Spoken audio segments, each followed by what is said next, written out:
Hi friends, welcome back to our channel మా ఇంటి రుచులు. నేను మీ స్మార్ట్ విజయ. ఈరోజు నేను చిక్కుడుకాయ కొబ్బరికాయ ఫ్రై అయితే చేసి చూపిస్తానండి.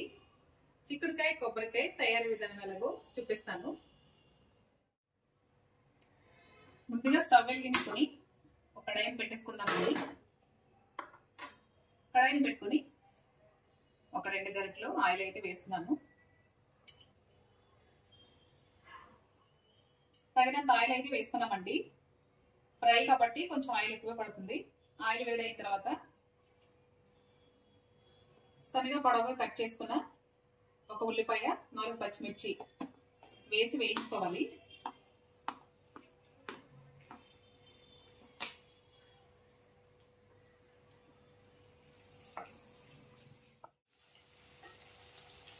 ఇలా వేయించుకున్నప్పుడు ఒక రెమ్మ కరివేపాకు కూడా వేసుకుందాము.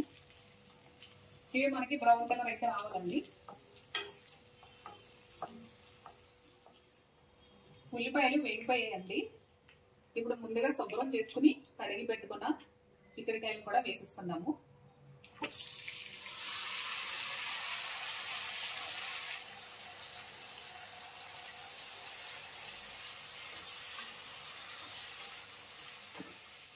ఇలా ఒకసారి బాగా కలుపుకుని సిమ్లో పెట్టి ఒక 15 నిమిషాలు బాగా మగ్గనివ్వాలండి. ఇప్పుడు మూత పెట్టేసుకుని మగ్గించుకుందాము. చిక్కుడుకాయలు అయితే మనకి బాగా వేగిపోయాయండి. ఇప్పుడు 4 టమాటాలని కడిగి కట్ చేసి పెట్టాను. ఇప్పుడు టమాటాలు కూడా వేసి ఒక 3-4 నిమిషాలు అయితే మగ్గించుకుందాము.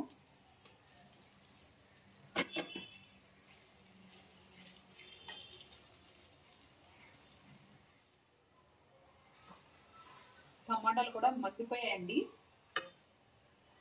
ఇప్పుడు ఒక 1/2 టీ స్పూన్ పసుపు వేసుకుందాము. అలాగే రుచికి సరిపడా ఉప్పు,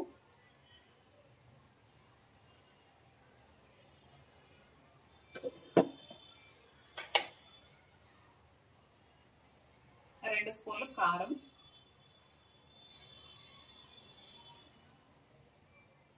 ఒకసారి ఇలా బాగా కలిపేసుకుని ఒక 1/2 చెక్క కొబ్బరిని అయితే తురుము పెట్టుకున్నానండి. ఇప్పుడు కొబ్బరిని కూడా వేసేసుకుందాము.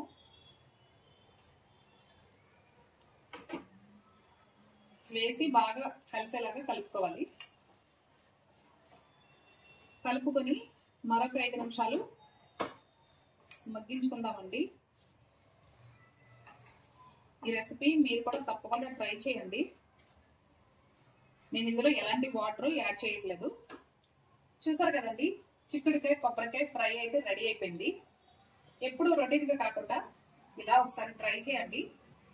రోటీలోకి, చపాతీలోకి, రైస్లోకి చాలా చాలా బాగుంటుంది.